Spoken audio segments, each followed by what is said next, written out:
الحمد لله رب العالمين. الحمد لله الذي هدانا لهذا وما كنا لنهتدي لولا أن هدانا الله.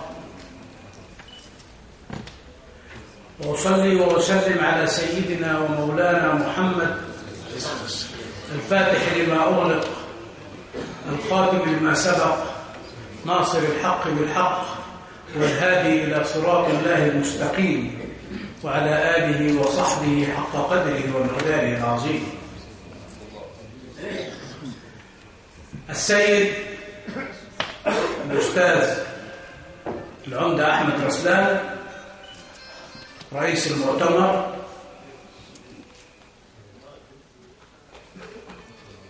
السيد العقيد هشام الشعيني المنسق العام للمؤتمر، السيد الفاضل العزيز علينا اللواء خالد خلف الله، عمنا الحاج محمد عطية الطحاوي، اخواتي الاعزاء دكتور جابر عوض، نائب جابر خليل. معذرة إن كنت قد ذكرت أسماء المنصة، فهو شرف لي أن أذكر أسماء هؤلاء العظماء الذين يجلسون أمامكم، ولكن أمامنا في هذه الجلسة الطيبة في هذه القاعة عظماء أيضا، شيوخ وعواقل وعمد ونواب جمهورية مصر العربية الذين جمعتهم هذه القاعة على أرض أسوان. أقول لهم وللجميع وبكل الحب والتقدير: لقد شرفتمونا حينما آليتم على أنفسكم تحمل المشقة وحضوركم إلى أسوان. أنارت بكم البلاد حينما قدمتم إلينا. السادة الأعزاء، الضيوف، ولا أقول ضيوف لأنكم أصحاب مكان، لقد شرف المكان بقدومكم وشرفت محافظة أسوان بوجودكم. الإخوة الأعزاء، نرحب بكم على أرض أسوان يا من أتيتم من ربوع جمهورية مصر العربية من شمالها وشرقها وغربها وجنوبها لكي تسعدونا في هذه اللحظات الطيبة ونجتمع معكم في هذه القاعة المسماة بعروس النيل، نيل مصر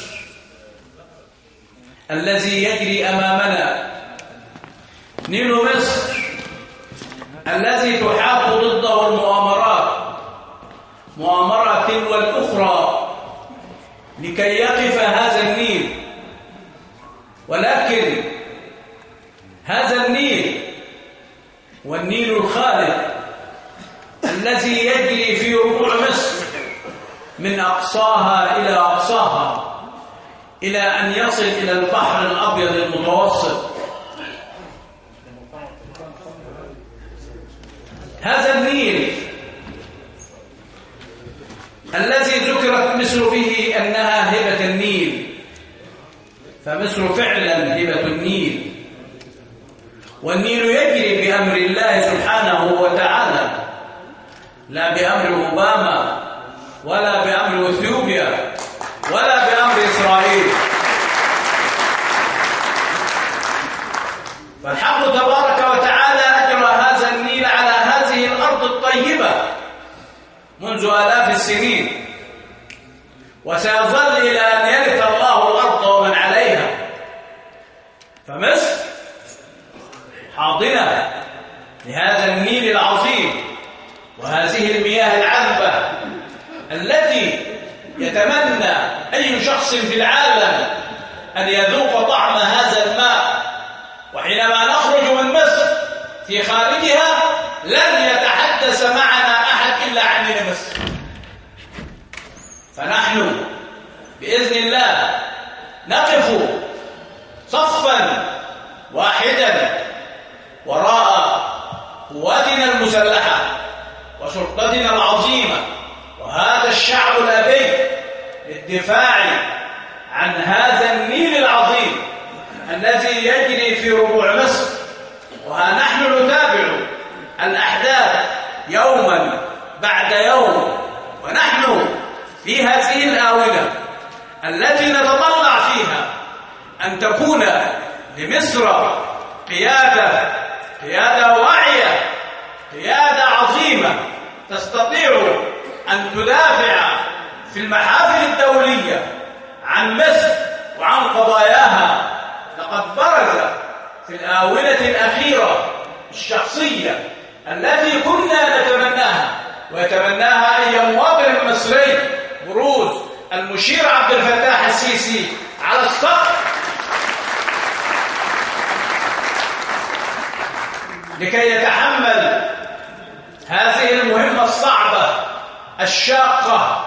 قيادة مصر ليست سهلة، لأن هذا الشعب شعب عظيم لا بد أن يقوده شخص عظيم، وهذه الشخصية التي توسمنا فيها الخير ونحن ندعمها لكي تكون قيادة لمصر إنه المشير عبد الفتاح السيسي.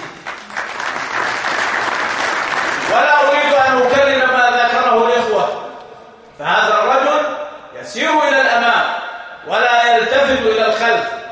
والحمد لله أن خارطة الطريق التي تم وضعها تسير كما رسمت، وإن شاء الله تبارك وتعالى أن يوفقنا لكي تتم هذه الخارطة وأن يكون الرئيس عبد الفتاح السيسي رئيسا لمصر إن شاء الله.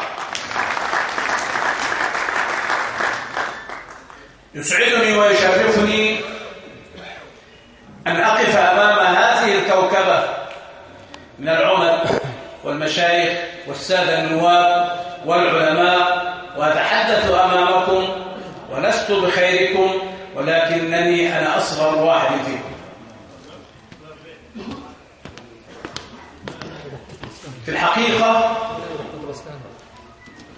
أكرر شكري وترحيبي بقدومكم إلينا في محافظة أسوان، وكم سعدنا بكم وأنتم بيننا.